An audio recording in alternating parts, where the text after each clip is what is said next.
একটা কাপড় রাখে নাই শরীরে, এত বড় বড় পাথর দিয়ে তারে নিক্ষেপ করে। ওরা কি মানুষ, ওরা কি মরবো না, ওরা কি মরবো না। আমার এই যে সব সারা করলো।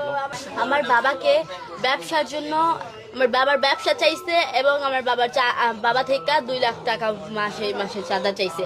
এই দুইটাই একটা আইনত ইয়া, সেই জন্য আমার বাবা রাজি হয় নাই। সেই জন্য আমার বাবাকে আমি ভিডিও দেখি নাই, আমি সহ্য করতে পারবো না। আমি ভিডিও দেখাই নাই। আমরা সবাই জানে, ওপেনলি জানে সবাই, যেটা হত্যা। শুক্রবারে সকালবেলা কিন্তু ভিডিও প্রকাশ হয়েছে। ভিডিও প্রকাশ হয়েছে গতকালকে। আপনারা কি আগে থেকে জানতে পারছেন? হ্যাঁ, আমরা আগে থেকে জানতে পারছি। তখন কি জানতে পারলেন? মানে কারা কারা করছে?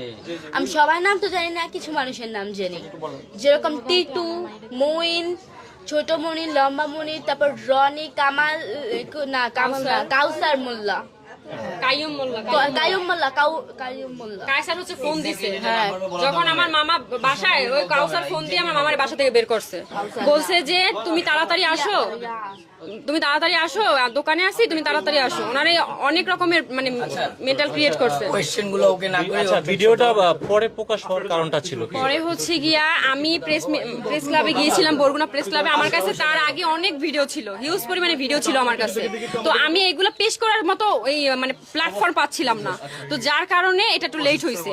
আর এই আমার কাছে যে আপনার পাথর নিক্ষেপের ভিডিওটা আসে আপনার আগামীকাল 9টার দিকে, সকাল বেলা 9টার দিকে। তো ওইটাই আমি আমার একটা কলেজ, আমি বরিশাল ভার্সিটিতে পড়ি, তো ভার্সিটির আমাদের পেজ আছে, পেজে আমি এটা আপলোড করি।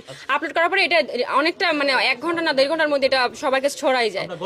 হ্যাঁ, এটা প্রকাশ হয়েছে কালকে। কারণ আর এর আগেও আমার অনেকগুলো ফুটেজ ছিল, সিসিটিভি ফুটেজ আছে 7টা। সেটা হচ্ছে গিয়ে আপনার ওই যে আমার মামার সাথে যখন অফিসে বসে কথা হয় আমার মামারে, তখনই তারা ওইখানে বসে মারামারি শুরু করার পরে আমার মামার টানা হিস্ট্রা করে বাইরে নিয়ে আসছে এবং ইট দিয়ে মাথা থাতলাই দিছে। আর এখানে একটা শুট করা হয়েছে আমার মামা, এটা কিন্তু এটা করা হয় নাই। হ্যাঁ, বন্ধুত্ব ছিল। এই যে মুবিন উনি, হ্যাঁ মুহিন, উনি হচ্ছে গিয়া ওনার যে বাসার খাটটা পর্যন্ত আমার মামা কিনে দিচ্ছে। আর তারপর হচ্ছে গিয়া আপনার বাজার করে দিত, তারপর চালাইতো আমার মামা ওদের চালাইতো।